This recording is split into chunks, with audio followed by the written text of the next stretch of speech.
This episode of Lords of the Storm is brought to you by our sponsors over at Patreon, where you, yes you, can also support the show.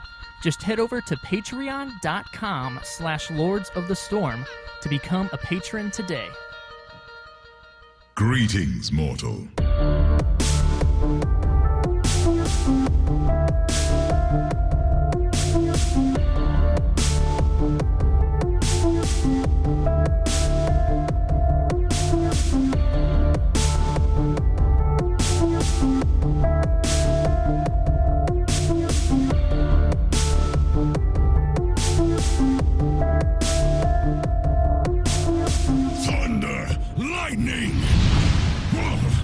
That's kind of frightening. Hello, ladies and gentlemen, and welcome to episode 92 of Lords of the Storm, the weekly Heroes of the Storm podcast for you, the true Heroes of the Storm. I'm your host, Greg Parker, a.k.a. Gizmo, but you can, Gizmo's word, but you can call me Gizmo. And this week's episode, we have the latest on the HGC qualifiers, and we dive a little bit deeper into overall strategy to help take your game to the next level. And we have a fantastic guest joining us this evening to help us do just that. But first, of course, joining us always are some more of the Zord Lords themselves. First up, we have Mr. Kevin Ellis, a.k.a. Multi-Zord. Multi, how are you doing this evening? Alola, Gizmo. And is that Gizmo? Can I call you Gizmo? I'm confused. I don't even know what's going on tonight. Somebody's been playing some Pokemon. Sometimes. Yeah. When I can. All right, and we also have joining us, as always, Mr. Ryan Reeder, a.k.a. TBK Zord. TBK, how you doing? I'm doing good. I'm glad I didn't have to hum the intro this week. We're back. We have our soundboard. It's good. We are barely back. So just a quick recap. Last week, of course, I was sick, had the flu. The day after, my computer decided to get a nice little bug in blue screen, and since then, everything's been hectic. I finally got home from work today, wiped my computer, downloaded the necessities, and we are ready for the show now. So it's perfect, but we're hoping it doesn't go down in flames. Just bear with us. Can computers catch like human diseases? I didn't know that was communicable that way. Gave your flu to the computer. Probably. But as we had briefly mentioned here before, we also have joining us this evening one of my personal favorite Heroes of the Swords commentators. It's the one and only JHow. Sir, how are you doing this evening? Good, good. If I ask nicely, since it's my first time here, can we get Ryan to hum the intro again? Solid. That's not how it went. Oh, it's great. It's just, you're doing all the sounders again tonight, just because we can. Gosh. I have to make some up on the spot. It's time for tournament talk. There we go. Perfect. Oh, man. Yeah. We were people. We're going tonight. Yeah, people have been wanting a musical convert to raid episode. Why don't we just do the musical Lords of the Storm tonight? Let's get into it. We can do a Christmas musical. Let's do it. Let's go ahead and get into it here, though. First off, JHow, why don't you, for the people of the world listening today or tomorrow or whenever they're listening to us, just let's get to know a little bit about you. How did you first get involved into Heroes of the Storm? You know, it's it all goes back to, I guess, when I started to do little things on YouTube. Obviously, I did some Diablo videos, for those that aren't aware. It's been a while since I've done them because Heroes kind of took over. But I started doing Diablo videos probably like 2.5 years ago. And so it was back then that I was doing that, and I made some friends along the way. And I saw a buddy of mine who's actually much larger on YouTube now. He did like a test cast of Heroes of the Storm. I was like, my God, that looks really fun. Like, I knew about the game. I hadn't really played it too much. But I saw him do it. I was like, I'm a big sports fan, and I love video games. So it was like kind of 2-in-1 for me there, like something that I could actually get behind. I remember trying to play the League several years ago, like, I don't know, 3, 4, whatever years ago. And I was like, this is boring. And so I had zero expectations playing Heroes, and I played it, and I loved it. And then I just worked to try and get into the amateur scene, and one thing kind of took off from there, and caught a lucky break through some weird circumstances back in January for Heroes Rising. A couple people were like, "Who is that guy?" Waited it out a few months, continued to work at it, and then next thing you know, I got invited to an event and stuff back in like May, and everything took off from there because I ended up at BlizzCon in November. So it's been kind of a wild ride, but a lot of time put in to get here, to say the least. Yeah, and it's awesome. I know the first time I saw you was whenever you were casting in Chair League. I think it was the finals it was either the first season or the second season. I don't quite remember. And I also find it interesting how you had no desire or interest or love for League of Legends either, because I did the exact same thing and I hated it, probably because I was awful at it. And then, True. Heroes of the Storm comes out, and it's the Blizzard universe, which I have loved for a very long time since I was a kid. So, of course, I had to try that out and ended up loving it. And then I tried going back. I was like, you know what? I'm going to give League another shot. No, it's not. It's just still not there. So it's got that Blizzard magic on Very it. boring. Exactly. Yeah. You guys just got to work on your creep score, Oh my okay? gosh. Then Yeah. you'll get it. Buy Just the kill right more items. monsters. Yeah, buy more items. Buy Gosh. more items. Let me take 20 minutes to walk to my lane here real quick. Yes. Well, very nice, very nice. What have you all been up to in gaming this week? TBK, we'll start with you. Oh boy. So much Heroes. Josh says that because we've been doing our Hero League push right now, and we're around the Plat 4 area. We shot up pretty quick for a while. We've been hitting a few snags with just some absolutely ridiculous stuff. First pick Gazlo one game, 6 deaths, and then said, "Sorry guys, I'm going to go find a better team," and then disconnected. Wow. That's right. So Gazlo, I'm calling you out for that one. Just all sorts of stuff. It's an interesting ride, and that's actually what prompted one of the segments we're going to do later on strategy stuff, because we got a new Hero League season coming up here in just like another week or so. So, but yeah, tons and tons of heroes. Been playing the crap out of that. It's been a lot of fun. This is the start of my sabbatical, like long vacation thing I'm doing right now. So it's as JHow can attest, that's basically all we've been doing. Time to kill in the Nexus. Perfect. Multi, how about you? I got some time in the Nexus, not as much as that, but mostly though, I'm looking forward to tomorrow, Mean Streets of Gadgets and Hearthstone. A little bit sooner than I anticipated. So, like when they said it's coming out early December, they meant it. They really meant it. The very first day. Yeah. So, yeah, looking forward to that for sure. All right, very nice. And JHow, how about you? I know obviously a lot of Heroes of the Storm going on there. So. Yeah, it's really funny because like I've got like the account where I play with TBK on, and then I've got my Smurf account. So it's like I play in Diamond on one and Platinum on the other, and so it's like the contrast is very different and can be a little frustrating while we're trying to climb up. But also Final Fantasy 15 came out yesterday, so I did spend a little bit of time playing that. I played a few hours today, but I'm pretty sure I played Heroes all day. Very nice. And you don't have to say which account you play with TBK because he's holding you down. It's okay. No. He's the only one that I've been able to rely on. Ouch. No, I'm kidding. Thank you. Yeah. Thank you, Josh. What is it? Like I just try and carry on Li Ming. I just hovered it. I have 24 wins and 8 losses as Li Ming. So I just try we basically rock the carry league. hard. So yeah, so this is kind of one of the things. We're early tip. So we found that for our duo, the best way for us to carry stuff has been one of us to play tank and one of us to play damage. Because the tank can kind of lead the team around as long as the team listens. I mean, there's still that issue, but team has to listen, but the tank can kind of lead the team around and do the blocking and try to set stuff up. And then if you have a good damage you can rely on, then you can get the kills and the rest of the team can hopefully snowball off of that. So that's what we've mostly had the success on. Li Ming and ETC, I think, has been That's our go-to. pretty good. We've got like almost an 80% win rate on it, so it's not too bad.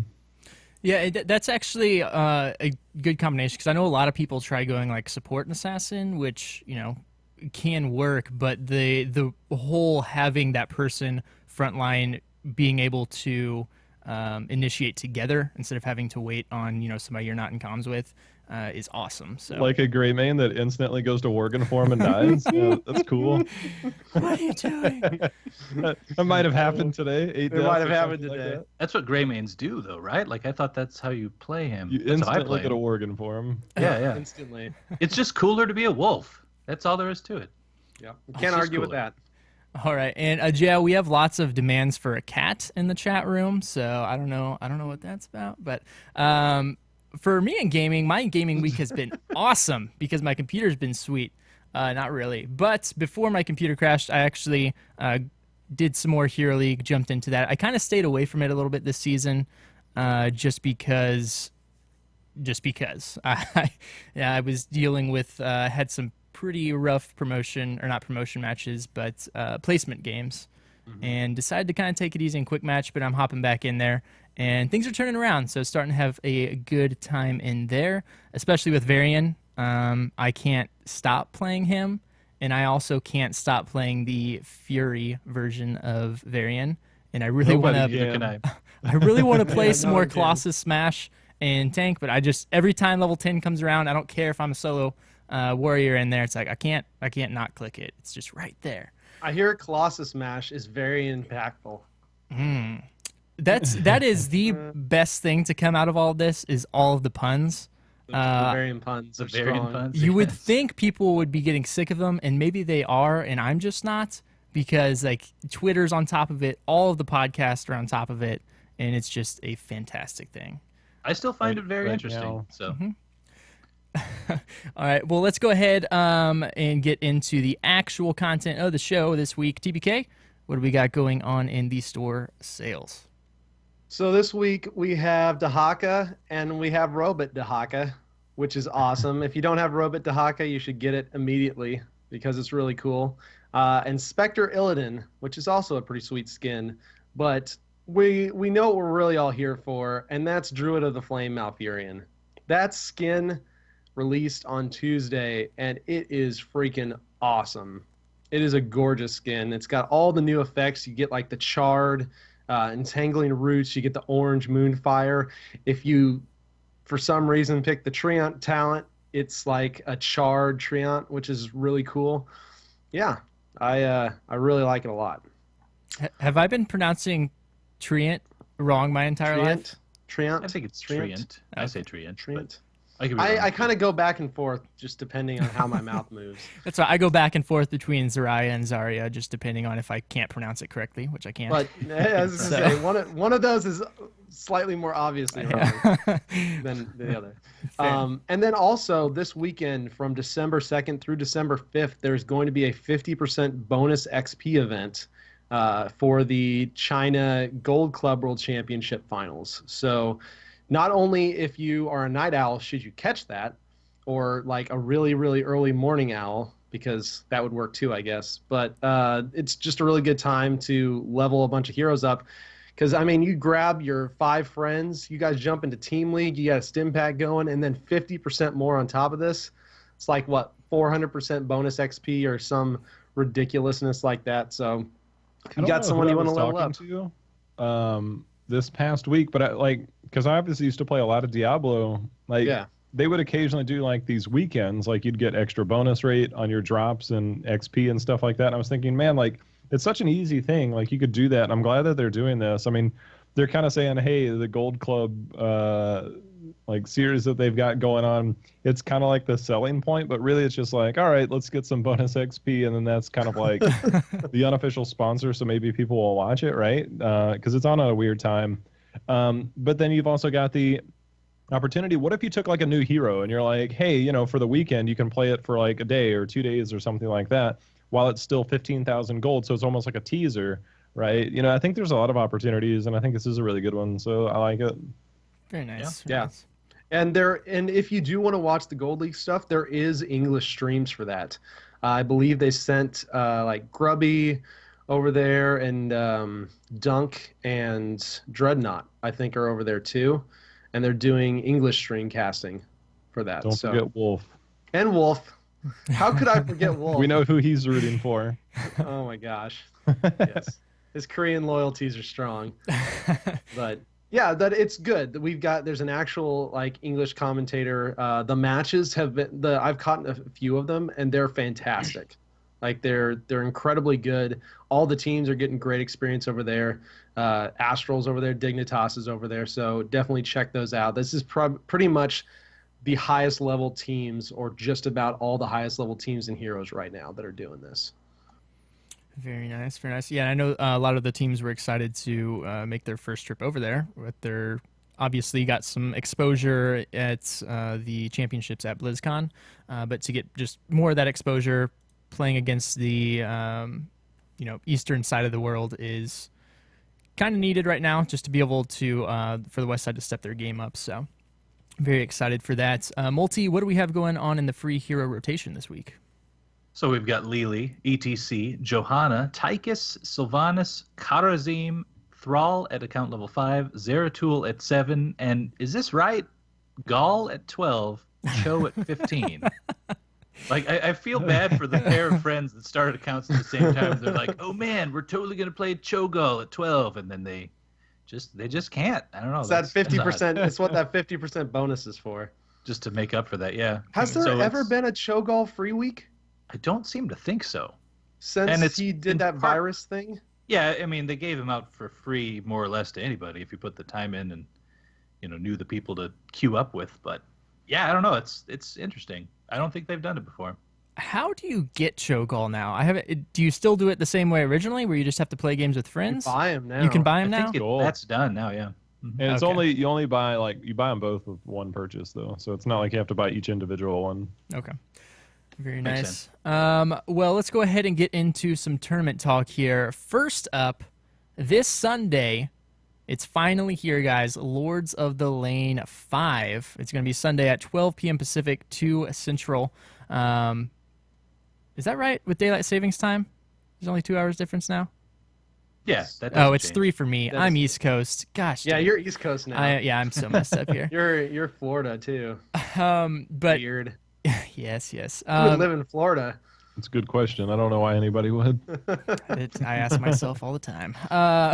Go over to challenge.com/Lords of the Lane 5 though to sign up. Again, 2v2s. If you guys haven't played one of these before, they're fantastic. That's the only way I can describe it. You see heroes played that you don't necessarily see played in 5v5s.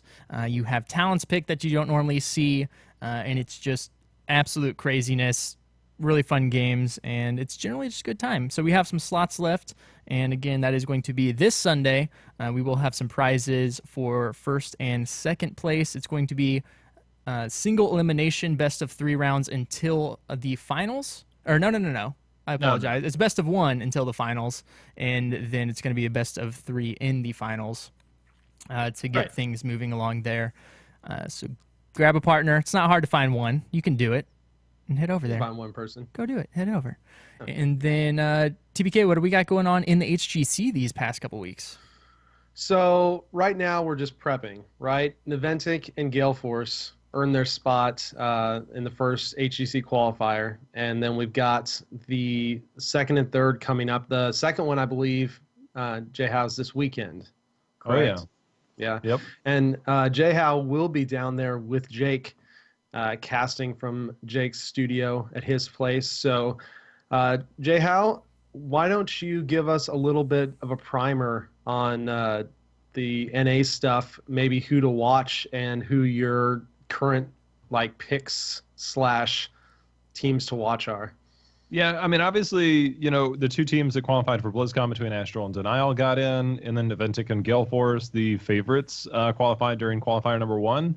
But then there were some teams that kind of made noise, like Dumpster Tier. They're obviously going to be around that bottom 4 range where they have been for quite some time. They obviously have a shot to get in, but then we saw Choose Team. We actually followed them. And so being able to see Choose Team make it as far as they did, they lost to Gale Force, so that's really not anything to scoff at. I don't want to say they were overpowered. I mean, they obviously were outworked. but you could see the potential is there. And I'm Cho's trying to team remember- has Glau now, right? it's That's the one Glau, he Justine, went to. Buds, Chew, and who's their fifth? I can't Oh, remember man. off the top of my head. Feels bad. Hold on, I've got the Yoda. Yoda. And Yoda's been like up at the top of the Grandmaster list for several times. He's been up there. I'm trying to remember because everybody keeps changing names. I got to see this. The teams that, Jesus, there's like 50 teams signed up. Actually, let me go to the first qualifier, Yeah, or if I can find it. But there's a couple teams out there like Collusion's team. I believe he's got Insomnia on there. that's like the one- Grandmaster Jackets or something like that. Yeah, that's a team to look out for. I mean, Collusion, him alone, like, I remember there's been several times I've seen him play ETC, and he plays it about as good as anybody in this region, and that was like pre-work, and then he kind of floated around a little bit. Gust or Bust, obviously, is a team that still has some old members from that old roster with Frozen X, Battery, and Dark Chimera. It's just a matter of how does Nightmare and Gen work in. So, we're going to see a lot of those names. I think everybody's obviously watching Chew, and then the Grandmaster Jackets. Nice, which is a lot of the old 2-Arc guys. They've been around a long time. They have a chance. And then Vox Nihili. I think there's going to be probably about 6, 7, 8 teams that could reasonably fit those bottom four slots. And there's not going to be enough, and then you'll probably see those remaining teams. I'm just curious, like, how many of those teams that don't make it will actually, like, stay in the open league and try and compete for those last 2 spots. Then obviously they've got to wait a while before the Crucible for the relegation, but that'll be good for the open division to kind of have front runners and to see how that plays out. And there's money involved in the open division too. Yeah, I don't think it's been announced how much, but obviously if you have like something to play for, it's not too bad. Yeah, and I think and that's one of the reasons we've seen so many teams sign up. Like you said, 50, 60 teams signing up. This is huge because it's salary on the line. And so people wanted it. What was the other one? There was one other one I was looking at. Was it No Tomorrow? Yeah, it's like the Barrel Boys, or what were going to be the Barrel Boys, but McIntyre got picked up by Talking Denial. Trees, Jason, Urho, Tiger, JK, Casanova, and somebody named Chris. I'm guessing he's a sub.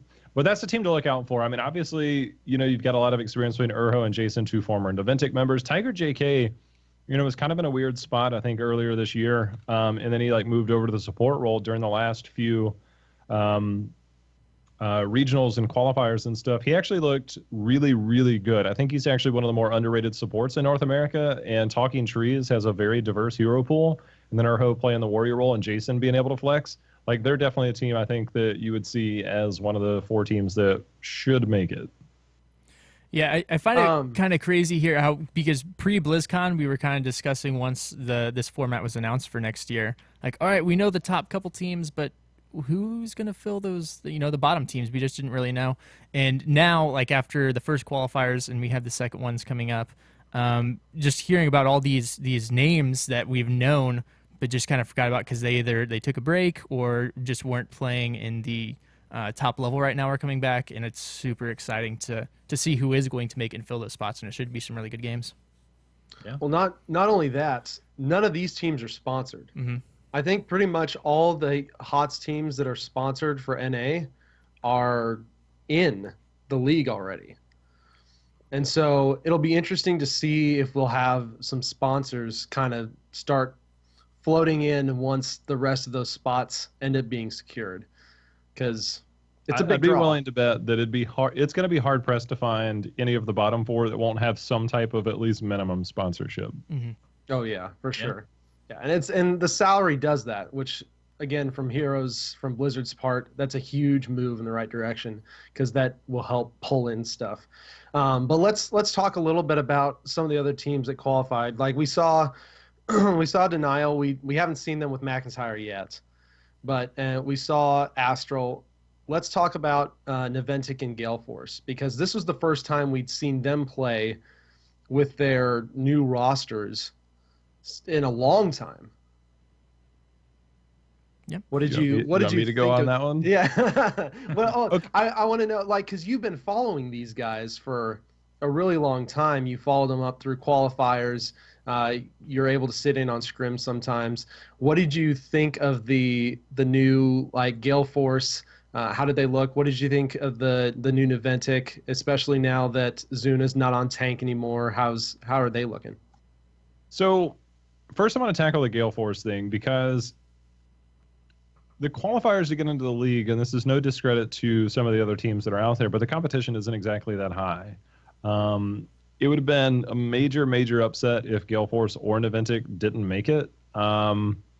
I think that they faced some good competition in the finals. Both of them did on their part of the brackets, but based on what I saw, it's really hard to take away much from it. It almost seemed like Gale Force was like going through the motions because their motions are more refined. They've had their core together for a long time. Equinox obviously went over there, and it's really difficult to look bad, I think, against some of these teams. And you might have a few minor hiccups, but your skill and familiarity with each other will shine through. And they kind of made it look easy.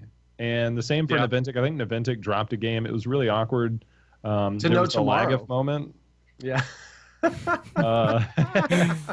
Why don't you tell us about what that was for people who didn't see? Because it was a pretty funny moment. So, I mean, it was like the whole thing is like me and Jake were casting, and we were focusing. It was on Sky Temple, and the top fort on the red side had like 2% health left, like barely any. And I could see on the minimap that Zeratul was just going to go up there and kill it and whatever. Now, if you're a Zeratul player, you probably just walk up to it. Now, if you go the new combo slash, obviously you get a bit more damage when you use an ability. We cut to the camera right after he blinks there, and we got the camera on him. The only problem is he didn't kill it. And the fort started shooting him, and he couldn't walk away, and he had already blinked.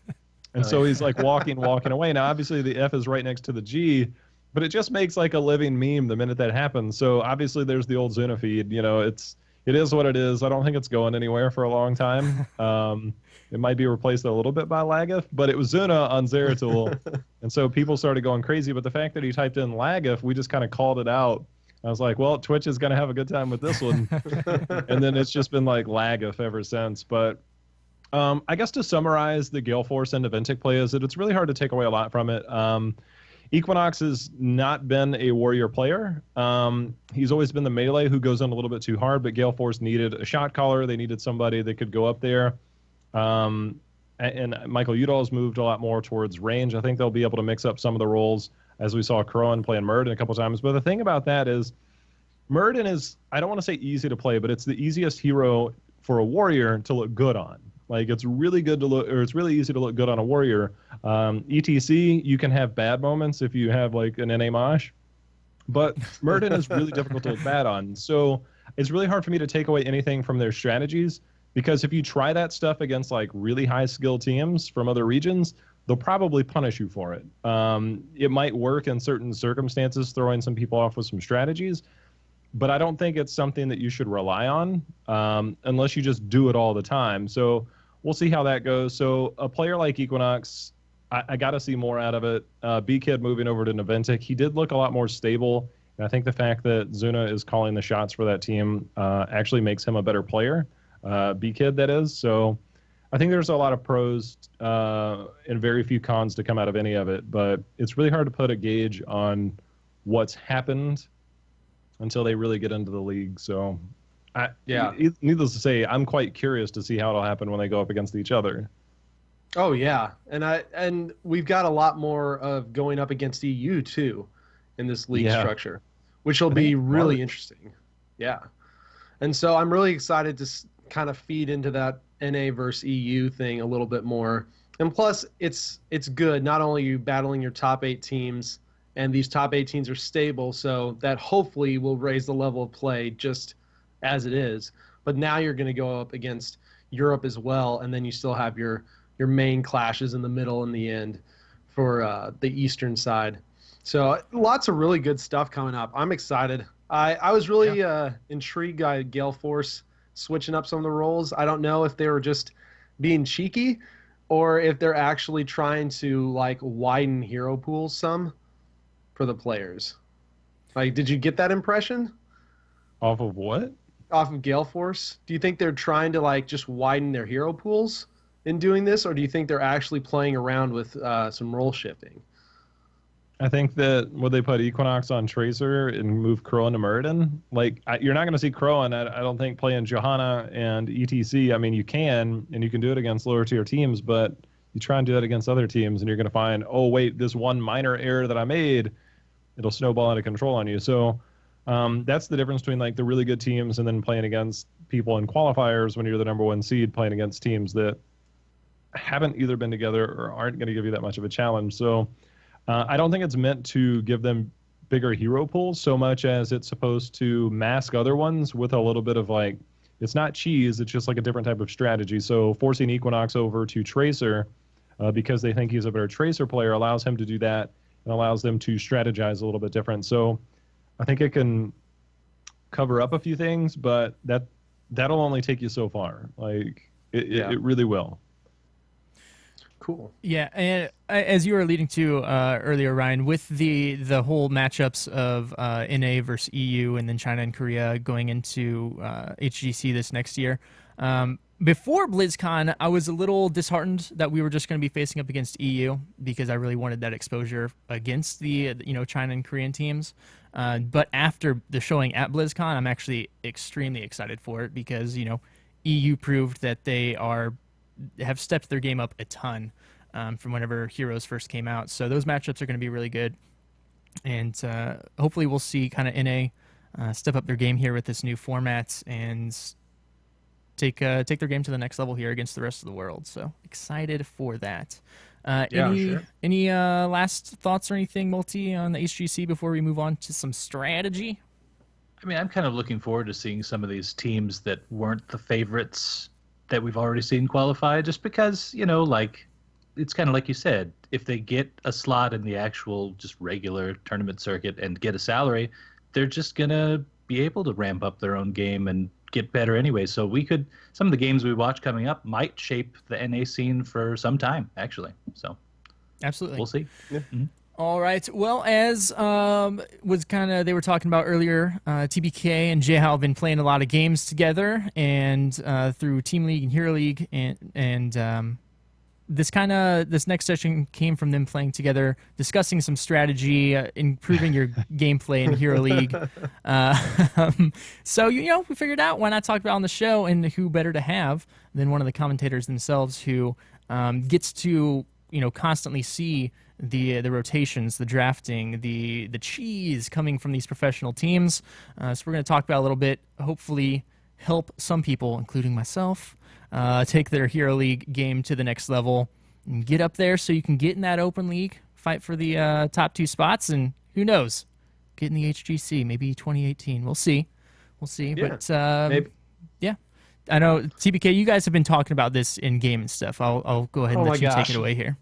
So this segment really comes from our experiences over the past few weeks and a lot of the stuff we've seen. Like that Gazlo.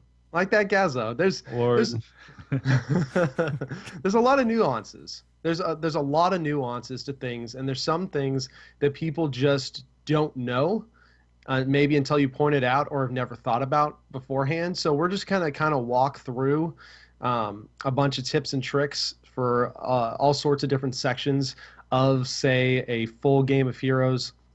We'll hit on some map-specific stuff. We'll talk about the draft. We'll talk about rotations. You might not even know what technically a rotation is, so we'll tell you what a rotation is and the best way to go about it. So to start off, let's talk about drafting. So right now in Hero League, you jump in, or Team League, you jump in, the draft thing comes up. What do you want to do? Like, what is the first thought when you're draft as the drafter? First thing you want to do, and I think everyone can attest to this, please, for the love of all that is good, hover a character of the role that you want to play. It blows my mind still that how people don't do this, and then they're the ones to get the most upset whenever they get forced into playing a role, or hey, you banned the hero they were going to play, but you were just magically supposed to know. And I've always found, not only hovering necessarily the hero I want to play or the role, I will hover between typically 3 or 4 and typically 2 different roles. And I Now will you're just confusing people. well, no, possibly. Okay, good point. I don't know. I see why you're doing it. I see why you're doing it. To say, hey, I can play these 2 assassins and these 2 specialists or whatever. Like let's do it. This is my draft spot. Probably some good pickups for this draft spots, and let people go what's going on. But man, now you're in my head. Maybe I am confusing people. I guess I should write that out as well. Who knows? I don't hate the idea because you're showing that you can be flexible a little bit and that sort of thing. So yeah. Yeah. So go ahead. Yeah, just to start off, hover what you intend, because that way at least if you have all 5 people hovering, then you can get a little bit of conversation going. It's like, okay, no one's hovered support. Is there anybody who can support? No one's hovered tank. Is there anybody who can tank? Oh, this looks like a decent team comp. Oh, we may need to switch this one out. And optimally, that's how it works. It doesn't always work like that, but as you as the player can definitely contribute by at least hovering something. So you got your stuff hovered, and now let's say you're the drafter. If you're not the drafter, you can give suggestions, and we'll talk about that, but ultimately it's the drafter's decision what to do. So, and Josh, you can chime in on this, but usually as far as drafting priority goes, banning anything that's crazy overpowered is usually number 1 priority. And thankfully right now, I honestly don't feel like that's necessarily any one specific hero. Yeah, I mean, the biggest thing is right now, we still see a lot of Samuro bans, and he's really been nerfed a lot to where he's not nearly as effective as some people would like him to be. It's getting to the point now to where, like, you can basically bypass that. Anybody that plays Samuro, I mean, good luck. I mean, you can make plays, but it's a really high skill cap, and even then you're not going to produce a bunch. But, I mean, Malfurion, I think, is still going to be top tier. ETC, Muradin are still going to be top tier. And if you can get those before the second ban or strategically, God, there's like 100 different things. You could have, like, an entire day of, like, Hero League drafting. But again, the biggest thing to go back is at least hover your role. And if you're not going to, like, hover your role, and then type out, like, I can fill. And if you're last, then you better be prepared to fill. And that's the biggest thing. Else you need to type in there, like, hey, I'd prefer to do this. I tell people, like, look, I don't have hardly any games on support. I don't support. I'll tank and I can do damage, but I don't support much. I can support. I can land those god tier pre-cleanses on some mosh pits there for you, TBK, but I can't carry as the support. And like I said, like, my assassin win rate, what was it? Like I got 70 something on Li Ming, yeah. It's like almost 80% on Li Ming, but I got, like, some notification, like the new little notification things that pop up on the side. It's like, you have a 67% win rate on assassins. And I'm like, well, I want to carry more because I like to kill people, And it's really difficult. Not everybody wants to engage in conversation. Some people want to go get a drink while they're waiting for their turn to draft, stuff like that. So I understand that, but just, like, hovering your role, I think, is the biggest thing. And then understanding, like, counter picks and stuff like that. Like, if you see that you have a solo Brightwing and they have a Brightwing, and you're going to go in and pick Illidan and diving into, like, a Muradin, Brightwing, whatever, you might as well just say, well, listen, guys, I'm trying as hard as I can to throw the game in the draft because I know that as soon as I go in there, I'm probably going to die. Like, it's really difficult to play that style, and it's really difficult for your team to adapt to that style. Regardless of how good you are individually, you're playing with strangers, and for them to sit there and try and be like, all right, this Illidan's going yellow into their back line, he's polyed, oh, he's stunned. All right, we're now forced into a fight because of somebody that plays like that. And it's really difficult.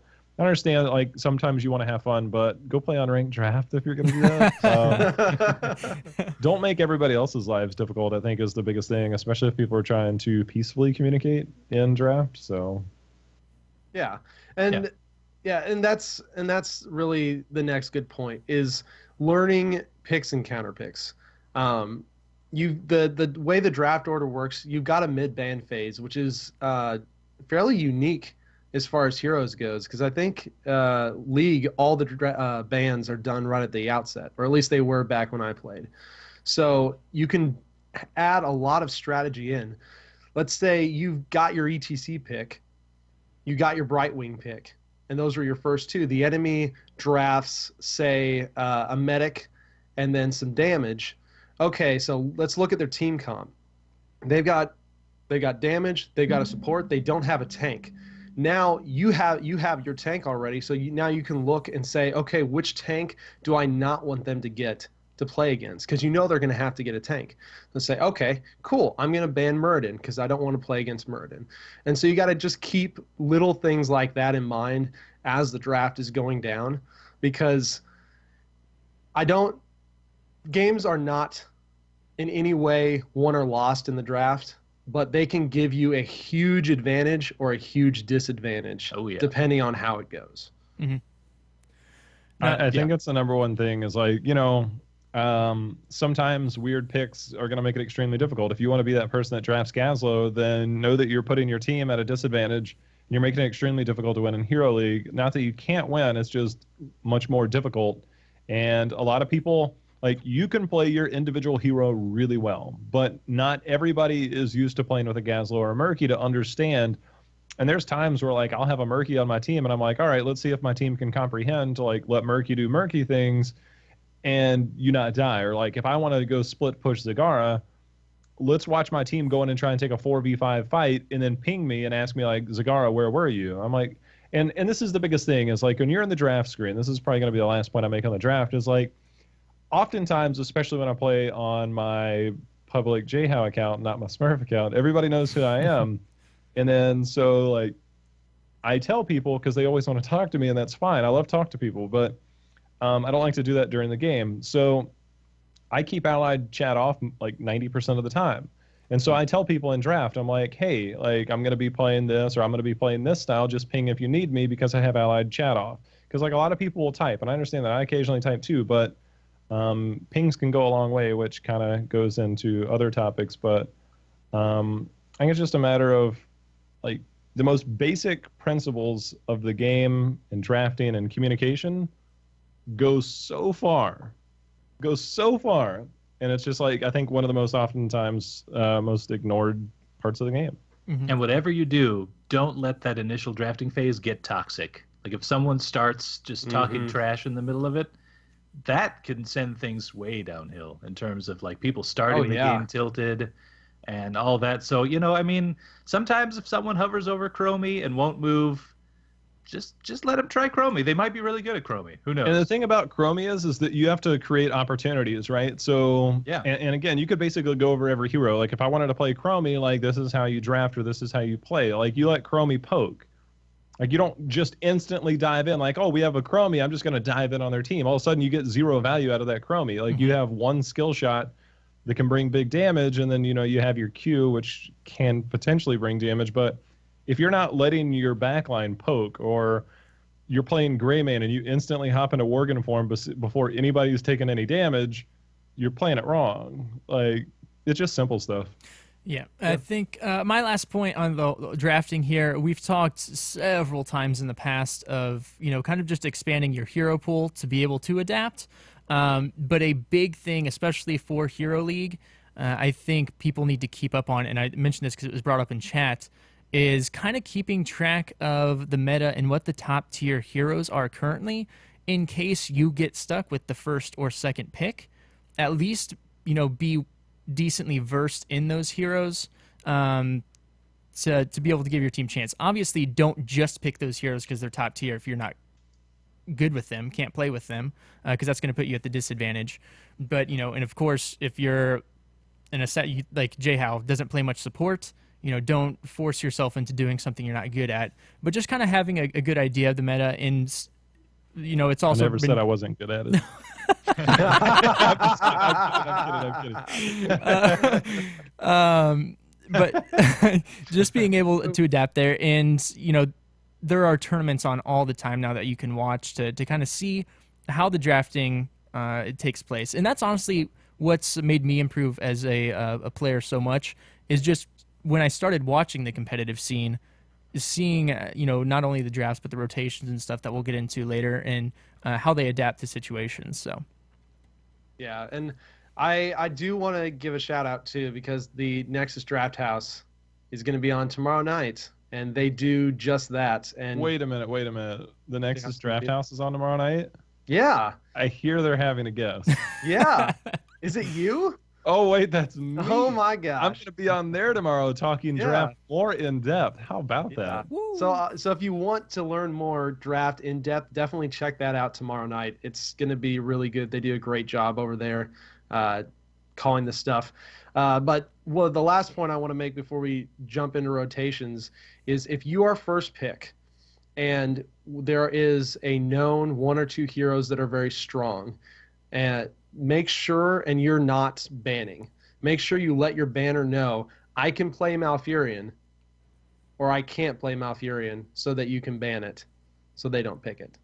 It's really good information for the banner to have if someone else's first pick, and there's a high tier hero that may or may not be open. Can I just say that I love that Malfurion was your example for that? After months of Kael'thas and Li Ming and all that stuff. Malf. Who'd have thought? Of all things. I love it. All right, so let's jump into the next topic. We've done our draft. We're in game now. We're in the, quote, laning phase because there's a rough laning phase to heroes. So, JHow, I'm going to turn this over to you. So let's kind of give the definition. What is a rotation? Just first off, and then maybe some examples of rotations on different maps and why going necessarily one person in each lane is not the best way to do it. All right, so at its most basic level, let's say you're on a 3-lane map like Cursed Hollow, or actually let's start with Tomb of the Spider Queen, because I can segue this directly into a situation that happened earlier. So it's 3 lanes, right? And you get experience by being near a minion when it dies. Now there's a lot of like small things you can do, like I'll get into some like more advanced stuff, like not killing the minion wave. Yes, that sounds crazy, but there's some reasons why you wouldn't kill the minion wave. But you sit there and you have somebody occupying, at least one person occupying those lanes. Now you have 5 people and a maximum of 3 lanes, minimum of 2. So you occupy that lane and you're making sure that you're somewhere near there. You don't have to kill them to get the experience. So you want to make sure that you're in that lane. Now, if you want to rotate to a lane, either your enemy puts like 3 people in a lane, or they've got a Sylvanas and another teammate, and you're only one person. You can ping, and then somebody will rotate from that lane. Not necessarily everybody from that lane, but somebody can rotate down to that lane, or your teammates can rotate down to that lane. And so it's basically just rotating between the lanes. Now, there's a lot of things to look out for. You don't want to get trapped. You don't want to get baited into something, like they have something in a bush. So a lot of times it's better, like if you're playing Towers of Doom, you're playing against an Abathur. Sometimes, especially if you're playing Nova or Zeratul, don't path directly through the 2 lines that go vertically on the map because you're going to hit mines. And sometimes it's a little bit safer if you're Li Ming, if you're Chromie, if you're one of the squishy heroes, to just take the long way. Like, there's a higher risk by going through the middle unless you've been paying attention to the minimap and you can correctly identify where everybody's at. So being able to pay attention to rotations between the lanes is one of the biggest things. And oftentimes, as you get to playing more or more coordinated, you can start to set up kill opportunities for your teammates. Like if you're playing Tomb of the Spider Queen, your team, so you have like the 2 lanes that basically go vertical, and you kind of have the middle where the turn-in point is. You can path through there. So if you're playing ETC or Murd, and if you watch competitive play, they'll path through the middle while the rest of the team goes. That way you can kind of play that defensive blocking stance. Don't ever path through the middle unless you know it's 100% safe, unless you're playing that warrior role or your Alarak looking to create opportunities. So being able to step out, a lot of times if you're pathing through the middle as ETC and your team is rotating up the side and somebody steps out, ETC now has a power slide opportunity. It stuns and you're instantly right there, still within a step to be able to get that. So those are like rotation basics. Rotations are meant to support a lane or to look for kill opportunities, but the laning phase, obviously you want to be getting more soak as much as possible. It's far more in depth than that because there are reasons to leave soak, but yeah. Rotation is one of those things. I think it's really hard to discuss broadly because that's something, it changes based on what skill level you're playing drastically. So in the lower leagues, bronze team. Yeah. And bronze and silver, a lot of people will be playing the 3-lane map, the like a 2. Why can't I think right now? 1-3-1 or something like that, or a 2-2-1. A lot of people do that, and there's not much rotating actually between the maps, just soaking the lanes. And then as you get into high gold and plat and stuff, that's when people start learning. Tomb of the Spider Queen. You have 1 top and then 4 rotating between mid and bot lanes to soak those waves. And it's just a really hard thing because people have asked us quite a bit to go over rotation in depth, and it's just unless you like specifically know what level they're playing, it's hard to do, because even if you know how to do it, there's a good chance your team isn't going to, and it's not something you can do on your own. Well, I want to bring up, I want to segue onto a really good example. So sometimes you're going to look and rotate for kills. Other times you're going to just rotate to control the lanes, and Tomb is going to be the number one thing that I'm going to talk about. So we were playing a game earlier. I was on Kael'thas, TBK was on ETC, and Raynor was one of our pugs. And then we had Karazim and I think Alarak, maybe. I don't even remember who the last one was, or something. So obviously you're going to put one person in the bottom lane. And the reason you put one person in the bottom lane is to be able to get control of that. And then down the road, like you have that opportunity to pick up Siege Giants. It's out of the rotation if you can get that keep down later. But it's just more of maintaining that control. Like if you look at Dragonshire, there's a reason it's like a 1-1-3 or a 1-4 split, because that top lane is basically useless. You're not going to end the game on the top lane that often because you got the Bridge of Death up there. But furthermore, you have 3 camps that can potentially push in the bottom. And if you can control that bottom lane, you have 3 camps that you can pick up. If you have the other side pushed out, you have far greater vision, and you can more successfully and easily capture 2 of those camps. So if you're playing Dragonshire and you're sending 2 to 3 people up at the top of the middle or at the beginning of the game, you're probably doing it wrong unless you're looking for kills. But so Tomb of the Spider Queen, let's go back to that. ETC went Prog Rock based on globes. Kael'thas, I went Mana Addict to get mana and then to be able to get the shield.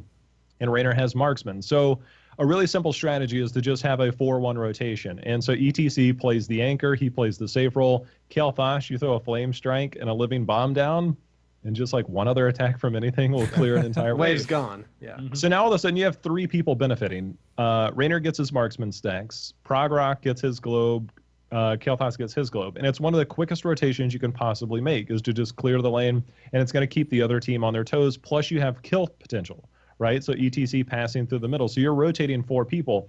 And I'm trying to talk to the team. I'm like, hey, can we have this 4-1 rotation? Karazim kept solo laning. Karazim has terrible wave clear. But he was scared. He would not rotate with the team. Yeah, he said multiple times, so we're middle, and we're trying to say, hey, rotate with us so we can get kill potential. And he's saying, but no one's soaking the top lane. Because the mindset was, oh, no one's here. We're losing something. If you're playing that, like if you're playing Jaina or KT, you can basically clear, like Jaina can clear it by herself after like level 2 or something like that, like with just Blizzard and no other abilities. But if you W and E a lane, like right at the beginning of the game, you can clear it with Jaina, the fastest way of clearing the game. But if you do that with a rotation, you don't recognize that your team is like, hey, can we rotate as 4? And you're thinking that, hey, I'm missing soak. That's not going to die that fast. I mean, if you stop to try and get a kill, yeah, you're going to miss out on a couple of minions if you get the kill. A hero kill is greater than a couple of minions early game. You don't want to give up entire waves of soak, but it's stuff like that, is that if you're looking for kill potential, if you're looking for questing talents, that it's very important to work with your team, because there was 3 out of the 5 people that benefited from those rotations, and the healer of all people would not go with us. And so whenever we would rotate, he would rotate to the opposite lane. And so not only were we not getting heals, but it was making it incredibly difficult. Why is it always the support that does that too? That always needs I have a the Warhead soak? Junction story the other day, and it just tilted the hell out of me. Was it a Lieutenant Morales sitting around in lane? We had Because I've seen Ariel, that. right? We had like this epic comeback and then this epic failure. They had 3 nukes, and they just captured the top boss. But we had already cleared out the bottom keep, and we had 2 nukes. Like, we were just holding on to stuff. I'm like, all right, our only win chance is to go kill the core. We have 2 nukes, and we have 5 people up. And Ariel starts pinging to retreat and defend. It's like 20 minutes of the game. You're not defending a boss in 3 nukes. Like, it's not happening. And so we're like, just go to the core, just go to the core, just go to the core. And Ariel goes back. The other 4 of us go to their core, and we have no healer. We die, but we got it down to like 20%. Now, if we had heals, like, we would have won the race, but instead our Ariel went back. So listening to your team can go a long way. Yeah. Yep. One other thing I wanted to point out too, because you were talking, especially Dragonshire, about lane potential, where the bottom lane, like you're saying, has 3 camps that push it. Top lane's got nothing. Yeah. So bottom lane is a much stronger focus lane. This extends to a lot of the other maps as well when you're looking at them. So Temple. Bottom lane in Temple is incredibly strong because that is the boss lane. That is a lane where if you take the boss and cap it and you push with it, you're going to get much more value than, say, pushing middle lane where nothing is going to push with you, because at least you have giants bottom, 2 things of giants, you have a boss. At top, even, you at least have a bruiser camp that you can push with. But middle lane's got nothing, so bottom lane should be focused there. Cursed Hollow, top and bottom lane are going to be your most important lanes because those are the boss lanes. Those are the lanes giants push. Yes, there's bruisers in the middle. They can do some work, but your most potential is going to be if you can clear and control those boss lanes. So that's one thing that a lot of people don't think about initially when you're starting a map. But when you go into it, just be looking, what direction does the boss go? What lane does it go? What lane do most of the mercs go down?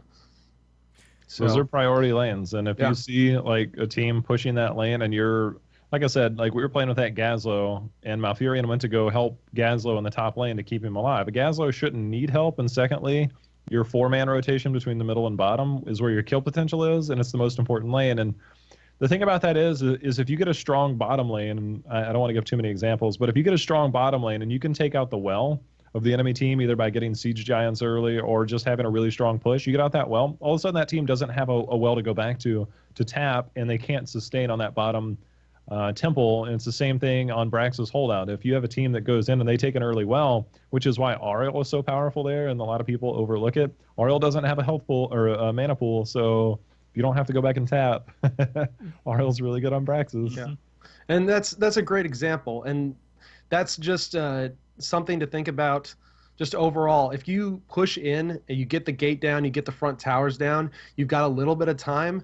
Sometimes, or a lot of the time even, it's a lot more worth it to put the damage in and even kill the health fountain over putting a little bit of damage in onto the fort, because that weakens the enemy team so much, because they have to go all the way back to either the keep or the Hall of Storms. If you watch competitive play on Infernal Shrines, they will prioritize, same for BOE, they will prioritize the well before they prioritize the fort, especially Infernal Shrines. Like, they will prioritize the well before they prioritize the fort, because then when that shrine phase comes back up again, now you can out-sustain. Like, you take a little bit of damage, you're like, oh, I better go retap, you know?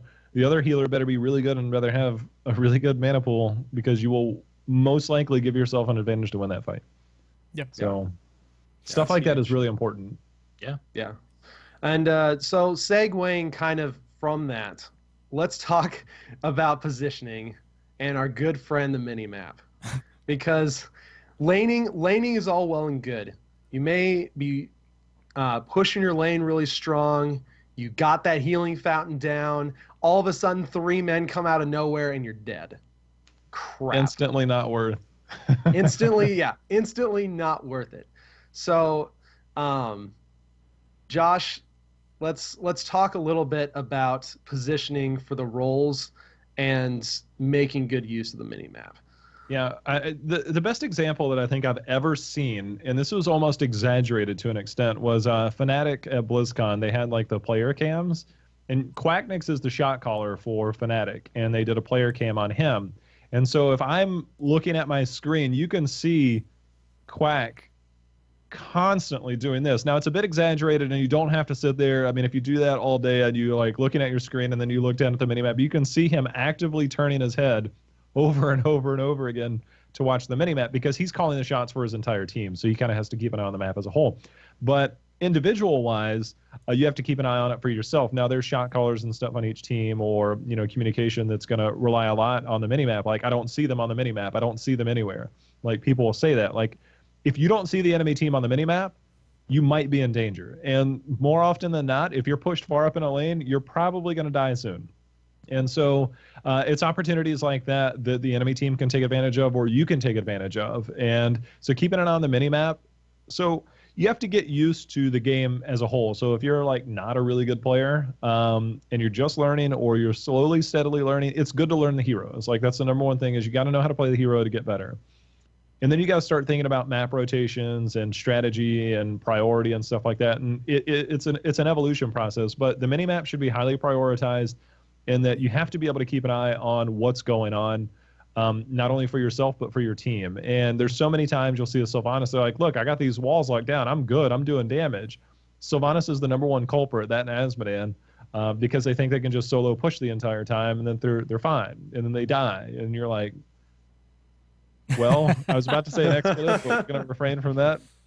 And so you're just like, all right, now you have to force somebody to rotate out of another lane. You have to go down there, and you're basically giving up map control at that point. While you got a tower, like midway, like 4 minutes into the game, it's not that much worth it. Your life and your strategy, normally it's going to, mess up the next objective or something like that. So if you're getting caught out in a lane, the number one thing you can do is keep an eye on the minimap, which is why an Abathur player is so good. Like we were playing, if you're an Abathur player, you just put mines in the lanes that the enemy would likely come down to kill you, and then that just reveals them on the minimap. So if you're playing heroes that require you to push the lane or require you to push the envelope a little bit, the minimap is your number one friend in all things, but especially if you're playing heroes like that.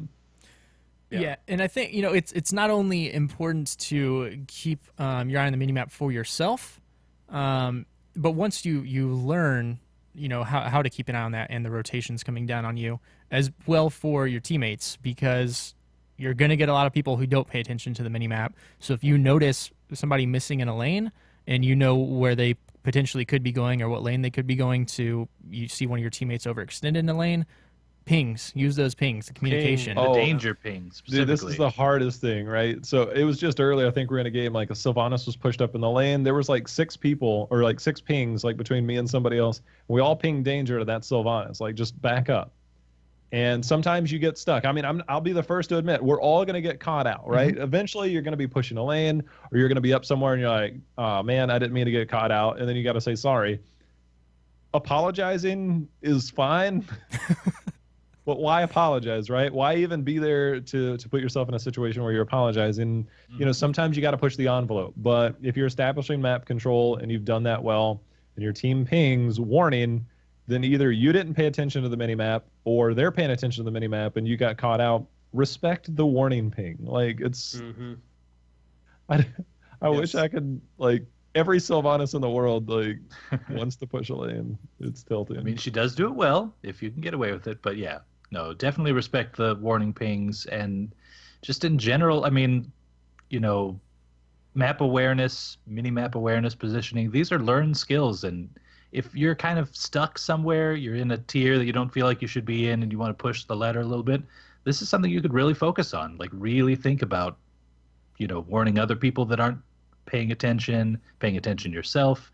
I mean, that's one way to help push yourself up, for sure. Yeah, I'm kind of a little hard on myself when it comes to warning other people, because if somebody is, overextending and they die and I didn't do anything about it, I'm like, oh, they'll be like, oh, sorry. And I'm like, no, like, sorry, I should have pinged or whatever.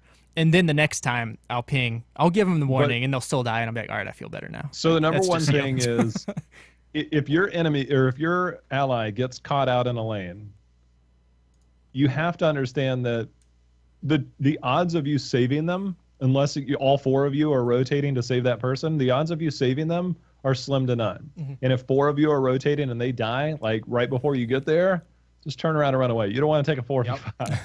Yeah, like, or a 2v5, because you may want to play the hero, but most of the time it'll just end up with that person dying and then you dying. People do try this all the time too. Just let it go. Like, one person dying is nowhere near as big a deal as 2 to 3 people dying, and all 5 is obviously tragic. So you can recover from one person dying. You can't. It's really hard to recover if a team knows the map. To recover from 2 to 3 deaths, because then they can snowball that. And I swear to you, if you watch competitive play, really good teams you get 1 or 2 kills like early on. What was it, Ballistics, I think, on Sky Temple? They got 2 kills at the middle temple at the very beginning of the game. They kept talent to your advantage and ended the game in like 10.5 minutes or something like that. It's just like, just from good teams can punish you for that. Yeah. And so going from the mini, let's talk a little bit about positioning, right? Because from a class perspective and just from a character perspective as a whole, positioning is so incredibly important. Guys, if you're squishy, don't ever be in front of your tank if you can at all help it. And so this is one of the problems we've been running into a lot during our Hero League grind, is we'll have like an Ariel or a Malfurion or some Let me land this really, detainment strike. Well, yeah, yeah, we'll have some really squishy character that is super gung-ho, and I'm glad they're excited about the game, but they get caught out before the rest of the team is there, or they get caught out because they're squishy, they get blown up, the tank arrives, and now it's a 4v5. like the hardest thing is like if you're a warrior main or something like that and your team's like, why aren't you initiating? Well, respect the fact that like it's not a good time to initiate. Like it's 15 to 16. It's in a spot to where despite my best efforts for a power slide, they haven't given up any skill shots, and you got to time it out. Like it's not always just walk up and initiate. Like it's not how it goes. So positioning is the biggest thing. If you're a ranged hero, just stay back. If you're a melee assassin and you're Kerrigan and you're hard engaging without your warrior or your team knowing about it, you're probably going to die. Like if you're Kerrigan, it's great you can land that combo, but you're not 100 to 0ing a player. No matter how good you land that combo, you've now put yourself in a tough spot and your team's not always there with you. If you're on Infernal Shrines and you're a Kerrigan and you dive to the other side and you've got a Li Ming behind you, guess what? That orb is not getting through all the skeletal defenders. You're on the other side and you're like, where's my follow-up? Well, you did it to yourself at that point. I feel like this is a problem that people who come over from some of these other games like League and stuff have, because in League of Legends, if you really are good at your character and you're playing it up and you've got a bunch of items and you've gone back to the shop and bought things and you killed creep scores and stuff like that, then you really can, in some cases, just totally global somebody and shut them down. And it just doesn't happen that way in this game. So, yeah, I think for some of the newer players to heroes, that's something they have to overcome and think about for sure. Yeah, you can only do so much. And from a tank perspective too, you have to respect your team as well, because as the tank, you shouldn't be going and diving in and engaging necessarily either until you're making sure that your team is within range to actually do that engage with you, because it'll most likely end up being the same thing as if the squishy was out in front. If you're Murden and you've got like Sylvanas, Vala, Kael'thas, or Li Ming, and you dwarf toss in, you're doing it wrong. Mm-hmm. Well, know your team comp. Yeah, and I see that your team comp is the biggest thing. I see that a lot with ETCs as well. That'll, they'll get a little bit ahead of your team, and on a warrior like Johanna or something, if they initiate, you will be caught up. The rest of your team will be caught up with you shortly. But ETCs, for some reason, like to initiate with that power slide, which puts a ton more distance in between you and your team, and is going to put you in the middle of their team. So all it takes is 1 second for you to get melted down before the rest of your team can help you out. So just because you can get in there faster with those stuns and stuff, it's not going to be a good thing. So just wait a second, let your team get organized, and then go in. Yeah, and I think it's it was a really good point too. For when you go in, know your comp.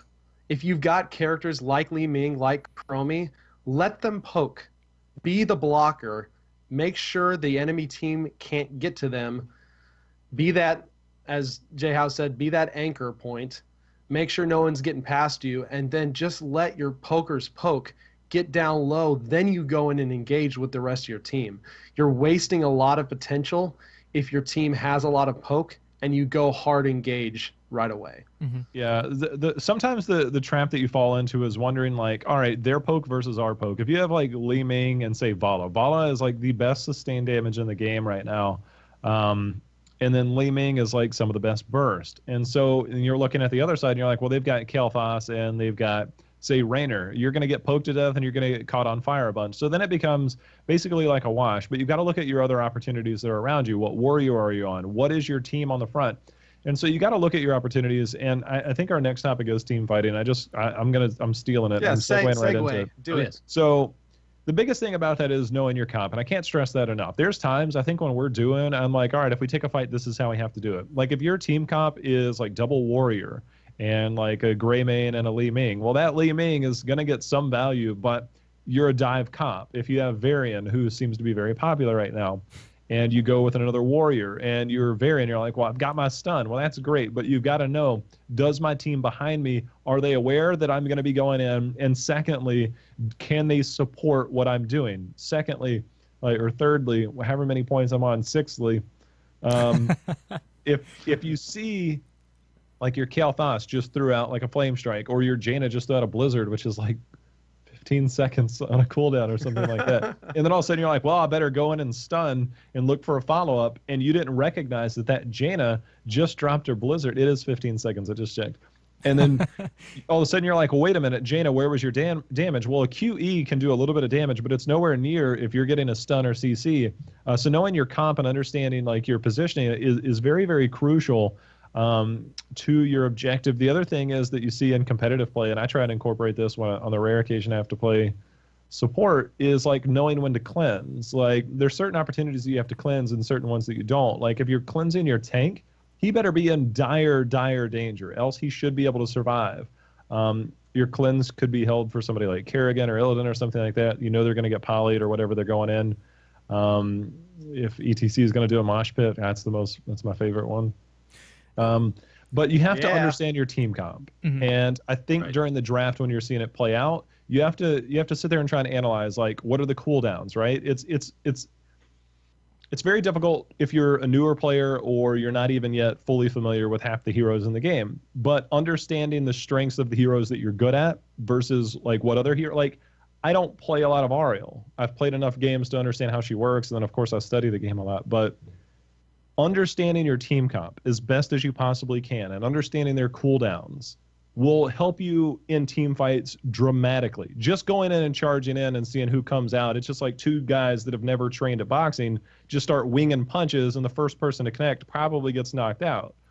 But if you go in strategically, then you can outmaneuver or at least give yourself an advantage in every team fight just by understanding your team comp. That's the single biggest thing. If you're a YOLO Kerrigan and you last pick it, or you're last picking Illidan, and your damage is Jaina and say Sylvanas or something like that, and you're wondering like, where's the follow-up? I'm in here, I'm wrecking them, but we're not getting any kills. You're probably the problem because you're not recognizing cooldowns and you're not recognizing opportunities. Yeah, and I think the best way to prepare yourself for that is, especially if you're a new player, play every hero on the free hero rotation to level 5. If you have not played that hero and they are on the free hero rotation, play them. You get experience, you get gold, and you learn how to play that hero. Even if you are not a fan of that hero, you learn how to play it and you learn how to play against it because you'll learn what its weaknesses are, and you learn those cooldowns, which is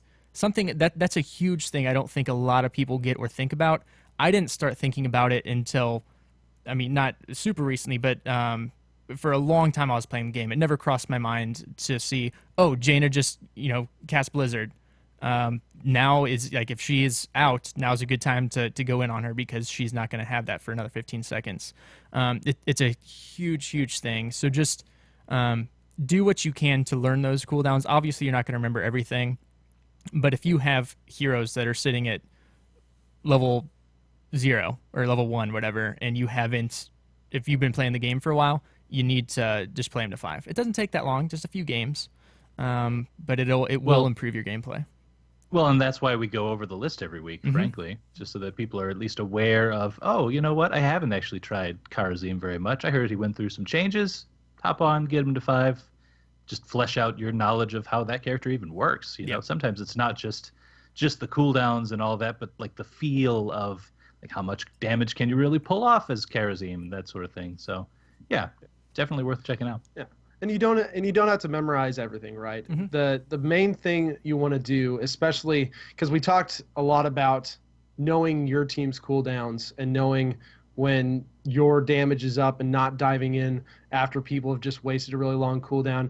There's the specific enemy cooldowns that you also want to be keeping a major eye out for. Like, I play a lot of ETC. As an ETC, if I'm playing against a Brightwing, I'm going to be watching for that polymorph to go out before I go in for a mosh pit. Because unless I can catch that Brightwing in the mosh pit, which if she's playing correctly and positioning correctly, it'll be a lot harder for me to do that. Then as soon as I mosh pit, that I'm going to get polyed right away. As soon as that poly goes out, I know I have a large window of time where I can go in and mosh pit, and that Brightwing's not going to be able to do a thing about it. So it's very much, and even sometimes picking your ultimate based on that. If I'm an ETC and I'm up against a team, if I'm up against a Rainer and a Li Ming that could go Wave of Force and a Brightwing polymorph and, anything else, Alarak that could knock me back, a fall stab with a gust, anything that could really interrupt what my mosh pit is, maybe this is not a mosh pit game. Maybe I'm not going to make the big plays with that. Maybe I go stage dive with that so I can create other opportunities for my team instead of wasting 120-second cooldown and getting stunned right out of it and getting 0 value. Yeah. So that's the thing is like, what was it earlier? I was on Li Ming and we were playing with a Zagara. Zagara kept using Devouring Maul, yet I had Wave of Force and I was holding it. It's a completely defensive heroic, and I'm like, save your Maul for something else, like something more valuable. Like that's all. Is Maul 120 seconds or 100 seconds? It's long. It's longer than Wave of Force. Like it's 100 seconds. Like if that's your only interrupt, then sure, go for it. But if you're using that defensively, then you're not playing Zagara, right? If you have to, then so be it. But, right. I don't know. There's a lot to be said about team fighting. I think that in coordinated play, it's a lot different than say your general hero league or quick match. Quick matches, good lord, half the time you don't have a healer or a tank, and then you just go crazy. Yep. Unranked draft, and hero league. It's really hard to get coordination, but if you can individually keep an eye on cooldowns, understanding your team composition, knowing when to dive or when to use certain abilities, you'll help your team out and you'll help your win rate out tremendously. Yep. And Sure. let's go ahead and move on into our last topic here due to time, which is going to be shot calling and core calls. Oh, the core calls.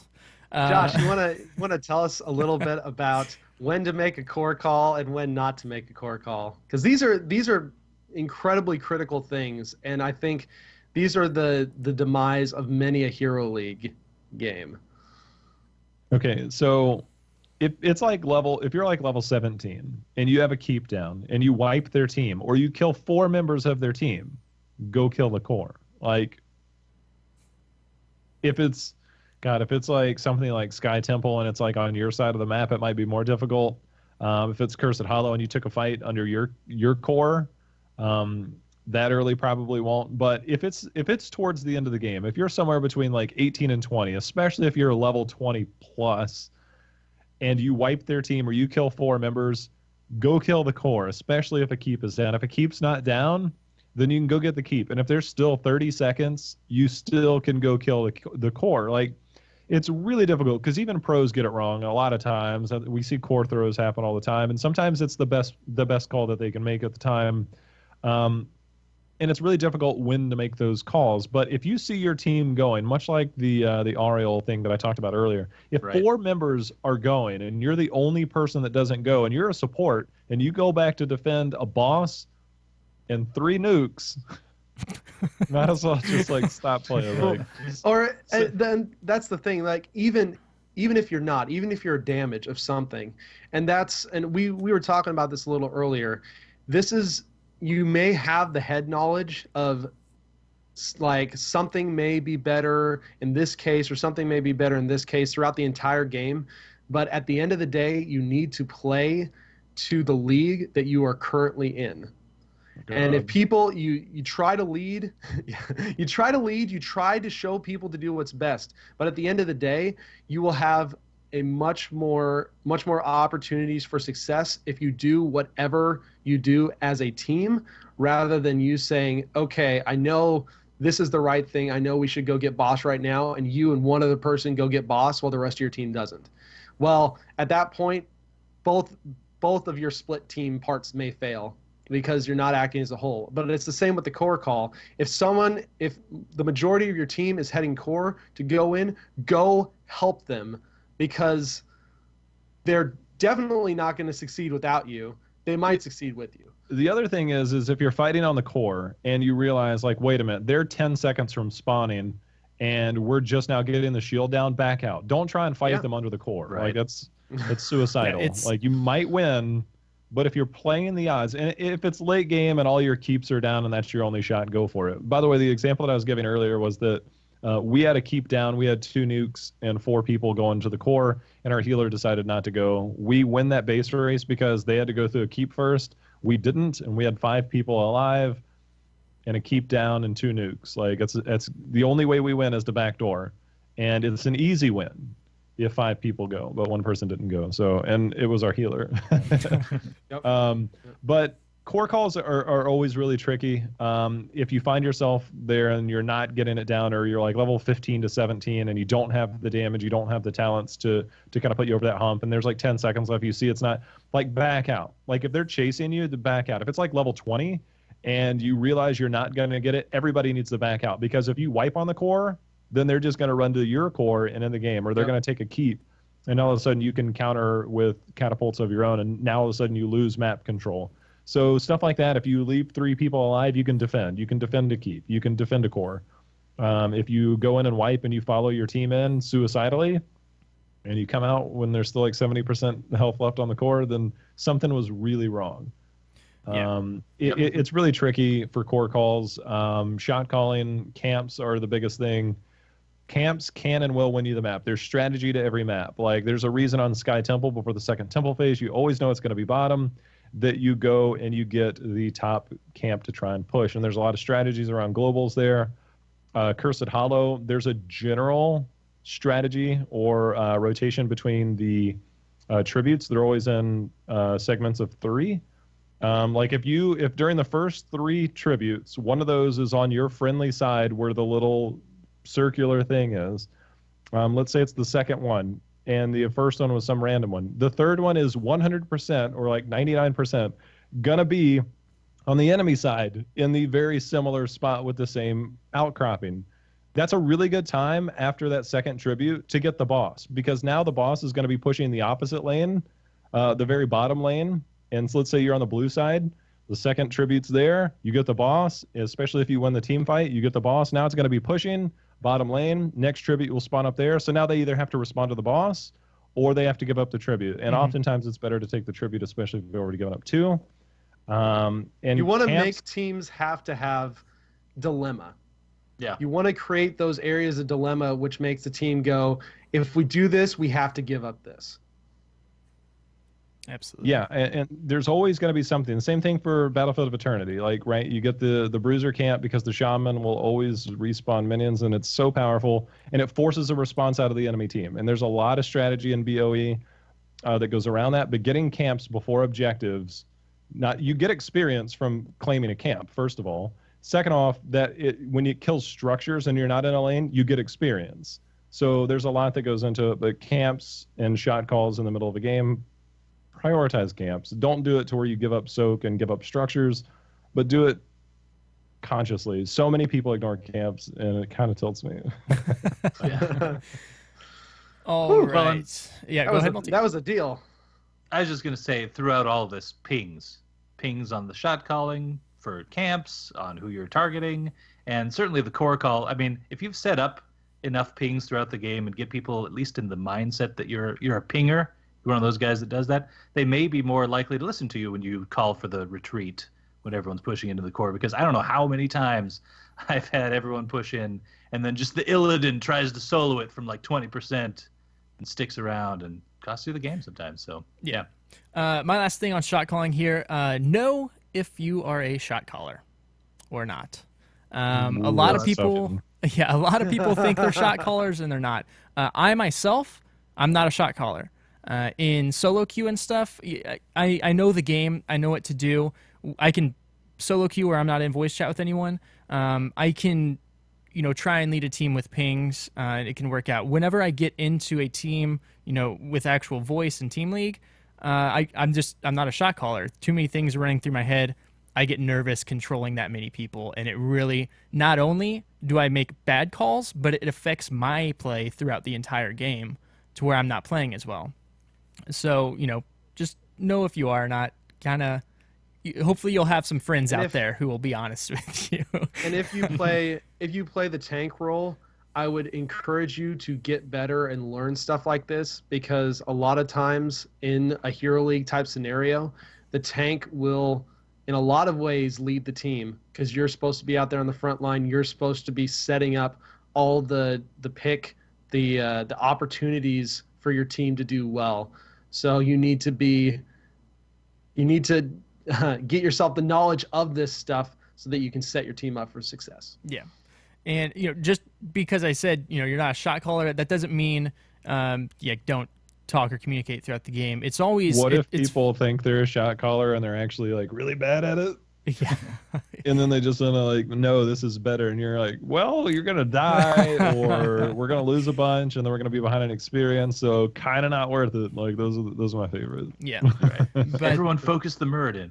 Yeah, and it's good to have input your opinions throughout the team when making calls and stuff, not to the point where you're arguing over, making a call or not. For instance, a core call. Hey guys, we should go to do core. No, we shouldn't. Hey, yeah, we should. All right, let's go do it. Well, you just wasted 10 boss seconds calls there. are always my favorite. Yeah. So, when there's two bosses on the map, and like you just saw, like, wait a minute, I'm pretty sure I saw somebody heading that direction because I was watching the map, and now all of a sudden there's nobody showing on the map, and you're like, all right, we got to get this boss. And they're like, no, like, trust me, I just saw them. We've got to get this boss, else they get one, and then we're gonna be forced to respond. They get together. Like, those are always my favorite. Yeah. And you want to have any last things to get out there before we move on? Here was bam. All I got to say is, if anything else, just pay attention to your own team comp in draft or when you're heading into the game, so that you know exactly how team fight should go. That is the number one killer in this game, and rotations. Yeah. Yeah. All right. Well, we're going to hop into just a real quick segment for hero speculation. As we all know, Ragnaros is coming out next. Have they Next officially week, announced? PTR, I okay. think. Yeah, that's pretty much Most the likely consensus there. next week. I don't think it's been official yet, but the season ends on the 12th. I think it's all but confirmed that he's coming out on the 12th. Yeah. Or the week of the 12th. That sounds right from what I remember. But yeah. Feels right. So, yes. So, Probably a PTR next week. So before we get into this, though, if you guys have any questions, we'll take a few here if we can, if we have time, after in just a little while. But Ragnaros was, of course, the latest hero to be announced, or the last hero that we have had announced. So we just want to, what's your guys' speculations on who we're going to see after that? I am going to stick with my guns here because he wasn't announced at BlizzCon and go with Vol'jin. I thought he was going to be announced at BlizzCon, especially with the way Sam Wise was talking about in their little Samuro trailer creation that he was in, that was on the launcher. So I'm sticking with my guns there for some good old Vol'jin multi. I was kind of surprised that they didn't announce an Overwatch hero at BlizzCon. I was really thinking that they might do that. And I know we just had Zarya not too long ago, but I think we're overdue. We can do another one. So I'm thinking hopefully someone with an interesting kit that would be unique in heroes, perhaps like Diva or someone like that. Could be pretty cool. I think you were on the right track when you started with Diva. You just got the rest of the letters wrong. I think you mean Diablo characters. Oh yeah, we can use some more. That is very true. So think about the last few months going into now, is that we had Alarak, Varian, Zarya. Who else is in there? Samuro, and we're getting Ragnaros. All melee heroes. Now, Yep. Obviously, there's always the support cry, but melee assassins and melee heroes in general were very, very limited in terms of flexibility, especially during competitive. So melee are like the highest skill cap heroes to play. They reworked Zeratul. They made some changes to Illidan. They made some changes to Karazim. Was there another melee? But just put that into perspective. They just That's a lot. changed or released all melee heroes. That's it. So we have a chunk of 3 months where it's all melee focused.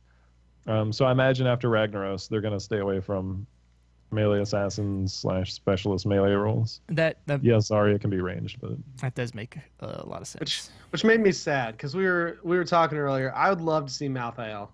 I think Malthael would be awesome, but again, he is most likely going to be that melee assassin type character, and they've done a ton of those. So, what I would love to see, and I know they've talked about, we've got a big tank patch coming, and I'm super excited for that because our tank meta right now is a little bit stale. But I would love to see, kind of going along Kevin's perspective, Reinhardt.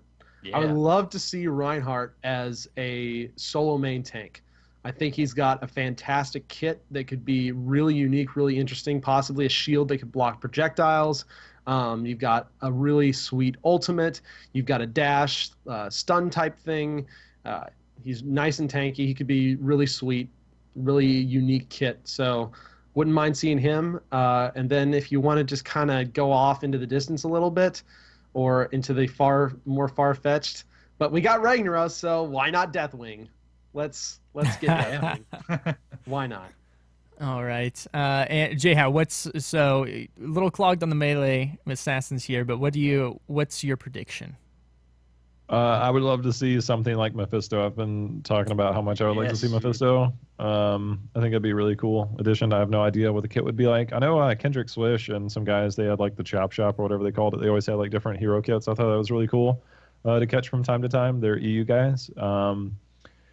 But some Diablo heroes, Malthael, I think would have to be melee, and I really can't see them doing another melee. But I think we're probably due for a teaser probably next week or something like that after Ragnaros. They've always done some type of teaser, or generally speaking. So we'll see. Okay. Well, TBK, what do we got going on for community content shout out this week? So real quick, and this was posted on the official Blizz Heroes Twitter, and this was actually live at BlizzCon, and this is Heroes of the Storm song. Very well done. It's got a kazoo and everything, and a guy dressed up like a Murloc. It's fantastic. It won the song contest, I think. So we'll have a link to that. I'll post that in chat. And then also, and this is Multi's thing, and it's actually super cool. It is a ugly Christmas Kael'thas sweater. I don't know why I love these things so much, the ugly Christmas sweaters that go around, but for some reason I don't even own one, but I'm all over it. And this one in particular, they have several actually. There's an Illidan one, Sylvanas, Varian, Arthas as well, which I'm kind of thinking about. But I'm really thinking about this Kael'thas one because it's just got KT at the top, his green flames around him, and he's just saying Salama Ashalanore. And when you get a sweater like this, you have to think about the stories that you're going to have to tell when people ask you what's going on with your shirt. Because if you just got a sweater that had like a Horde symbol on it, then you just say, oh, it's Horde from WoW. And they'd be like, oh, okay. But this one, you really have to get into like, it's Kael'thas Sunstrider. Who was the... You have to get kind of lore on people and bore them. And that's why I want to get this. I'm thinking about it. Okay. Yeah. All right. Well, we have time. We're running a little late here, but can get to just a few questions. One that I saw earlier on, I just apologize, I don't remember who asked it. Somebody was asking if Twin Blade Varian was too strong with, what's the talent, Second Wind? Yeah, if that needed a nerf. And man, so Varian, he confused me a lot because I thought he was going to be super strong with his win rate, and I hadn't looked it up for a while, and so I was fairly surprised when I saw him, I think, hovering at like 47-48%, because you feel incredibly powerful with Twin Blades and the Second Wind. But, I mean, in my opinion right now, I do not think it needs a nerf because there are several blinds out there, which can, counter him pretty hefty, especially if you have a couple and can stack them, or stuns. And unless they bring some other stuff up potentially to try and boost his numbers up a little bit, then potentially, yeah, you could need to see a little bit of nerf to that healing. But right now, I think it feels pretty good where it's at. I don't know, JHow, if you've seen anything blow your mind from it out playing in the the upper levels of Diamond. I guess to put this in perspective, because I don't know, I think we're going to see this weekend because it's the first time it's in qualifiers, but put this kit into perspective real quick. So Varian, if you spec into level 4, you have a charge, which is just a point and click stun. And it's 6 seconds after that, so it's kind of OP. I think that's a little bit broken. Yeah. Okay, so you have a charge, you have a parry, and you have a slow. Okay, so if we look at the charge, it's an E, and if you look at the slow, it's a Q. Now, alternatively, if you look at the butcher, his charge is an E, and it's a stun.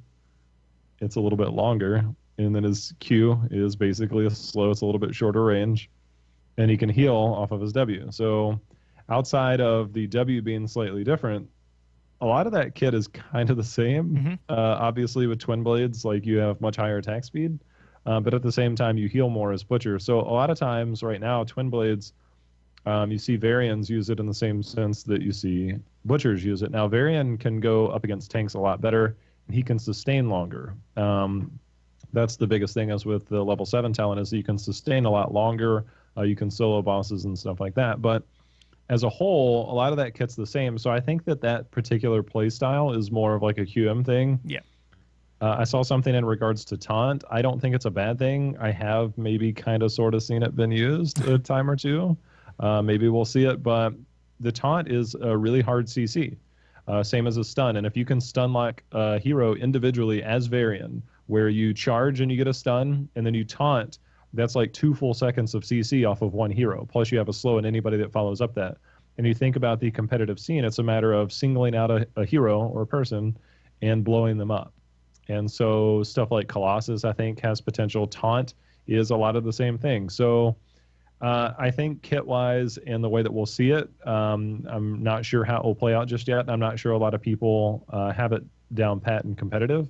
But I think that when people look at that in particular, that they have to look at it in the sense that what is it comparative to, and how can it be countered? And I think that through blinds and hard CC itself, to just turn on that hero the first minute they come in, it is pretty tough. So that's why like the stun at 4 can be good, but it can also be a detriment if you don't take because it can block auto attacks, but it can't block spell damage. So there's a lot of the kit, I think, that can be countered appropriately.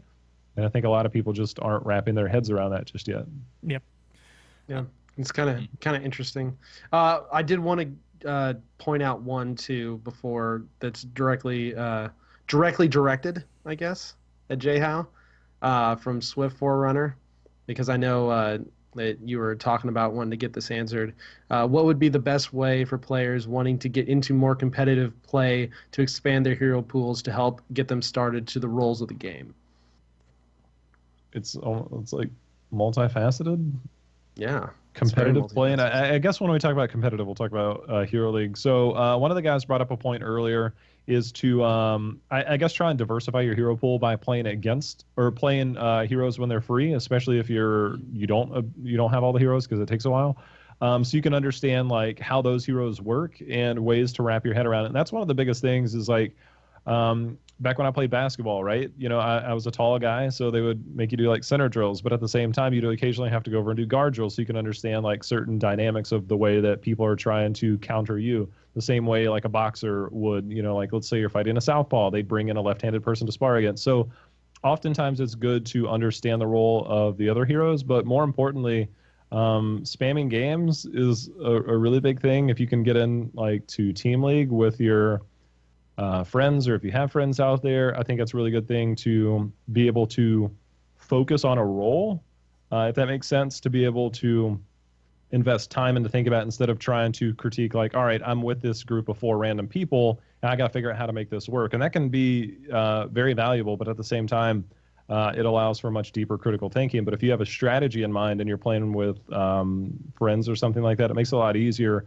to focus on a single individual or a couple of small things that you want to do for those specific roles. Like if I'm in the ranged assassin role, how can I make it work with my team? And that it's much easier to talk about. If you're doing it in Hero League and you don't have friends, it's a matter of playing other heroes and understanding the dynamic in which they work. All right. I think that is about going to wrap it up for this week. again, a little bit longer episodes. So for those of you that like our longer episodes, you're welcome.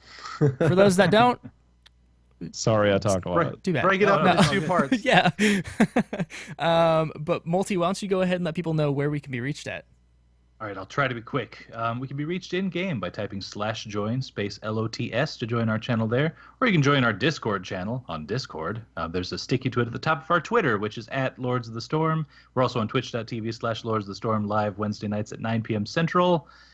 And we're on facebook.com/Lords of the Storm podcast. You can send us emails, lordsofthestorm@outlook.com. And if you want to leave us any sort of review, we take, iTunes, Stitcher reviews, preferably positive ones. They really help out the show. So help us out there. And if you really want to help us out and want to get more involved with the show and all of that, we do have a Patreon at patreon.com/Lords of the Storm. And we thank you guys for helping us out there. Absolutely. You can also find us individually. You can find me on Twitter at GizmoZord and on Twitch at twitch.tv/GizmoZord. You can also find the World of Warcraft /BattleNet News podcast I do, Convert to Raid, which Convert to Raid presents. Multi, where can you be found? I'm on Twitter at Multizord, and I'm also on a show called The Cavalry, which is about Overwatch, and that's on Twitter at The Cavalry Show. And TBK? You can find me on Twitter at TBKZord and twitch.tv/TBKZord, where I will be streaming a lot of Heroes this month. You can check my Twitter with JHow. You can check my Twitter or my Twitch channel for information on that, but it'll usually be in the evenings.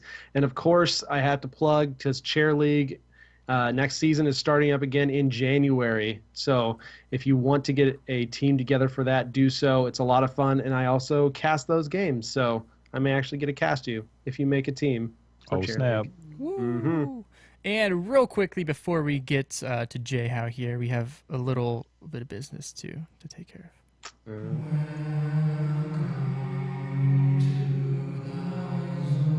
You have been deemed worthy of bearing the Zord title.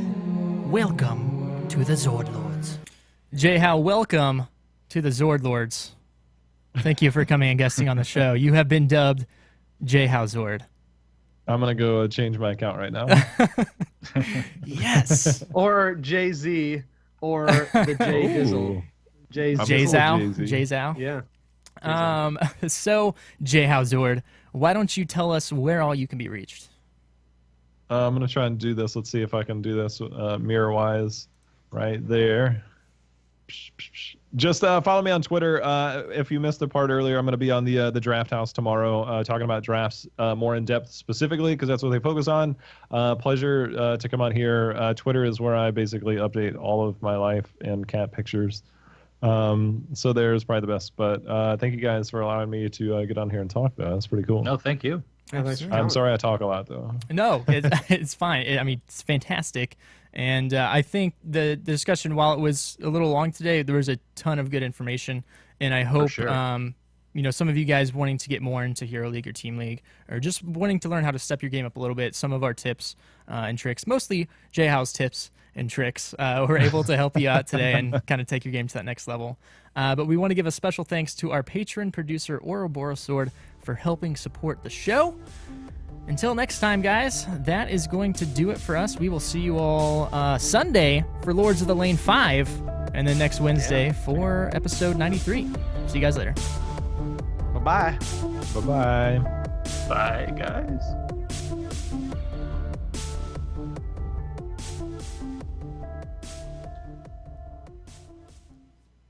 All right. So, the